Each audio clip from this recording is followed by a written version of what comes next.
souvent comment ça prend de temps pour faire sa généalogie. Oh, quelle question. Tout dépend. Tout dépend de la généalogie que vous voulez faire. Quelle sorte d'arbre généalogique que vous voulez faire. Si vous voulez faire une lignée directe,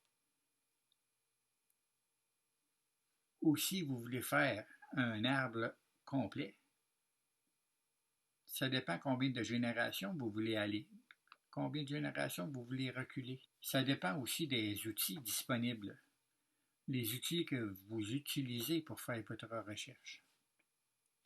Sur Internet, il y a beaucoup d'outils. Il y a des outils qu'on doit payer, s'abonner, d'autres qui sont gratuits. Il y a aussi les informations disponibles. Quelles informations qui sont disponibles?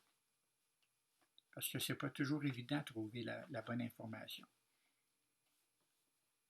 Une personne qui vit toujours au même endroit, c'est facile de retracer sa vie. Mais une personne qui déménage souvent, on part du Québec, on va aux États-Unis, on revient au Québec, c'est plus compliqué. Il y a aussi les événements qu'on recherche. Est-ce qu'on recherche la naissance, le baptême, le mariage, la séparation, le divorce, le décès? Donc, tout dépend de ce qu'on recherche d'un individu. Il y a aussi les sources disponibles. Quelles sources avons-nous à notre disposition? Au Québec, on est chanceux. Au Québec, où la majorité des personnes étaient catholiques, les informations sur les registres sont assez bien détaillées. Par contre, d'autres religions, on indique seulement les parents, ou des fois, même pas les parents. Des fois, c'est simplement les individus qui ont contracté l'événement. Soit, par exemple, un mariage, on indique seulement les mariés. Tandis que le catholique, on a le marié, la mariée, les parents et souvent les témoins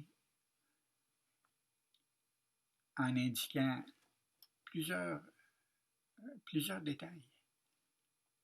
Donc, on est très, très chanceux au Québec. Donc, on parlait tout à l'heure la ligne directe ou la ligne ou le grand éventail qu'on appelle. Disons que si on fait la ligne directe, on commence moi-même, Guy, mes parents, Albin et Fernande. Ensuite de ça, je descends encore, ou je remonte plutôt. On remonte vers nos ancêtres les plus éloignés. Donc, mes parents. Ensuite de ça, mon grand-père paternel, qui est Eugène, avec son épouse, ma grand-mère Florestine. Ensuite de ça, mon arrière-grand-père, et etc., etc. Si on fait 12 générations comme ça, on se ramasse avec 23 individus, incluant moi-même, au début. Mais si on fait l'arbre général au complet, on commence avec moi, mon père, ma mère, mes grands-parents du côté paternel et mes grands-parents du côté maternel. Ensuite de ça, là, on se retrouve en deuxième génération, là, on se retrouve avec 4 personnes. Si on remonte plus, on se retrouve avec 8 personnes.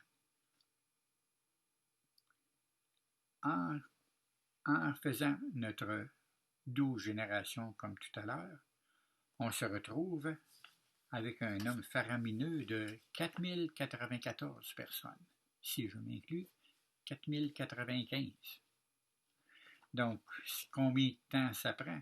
Tout dépend de l'arbre que vous désirez faire.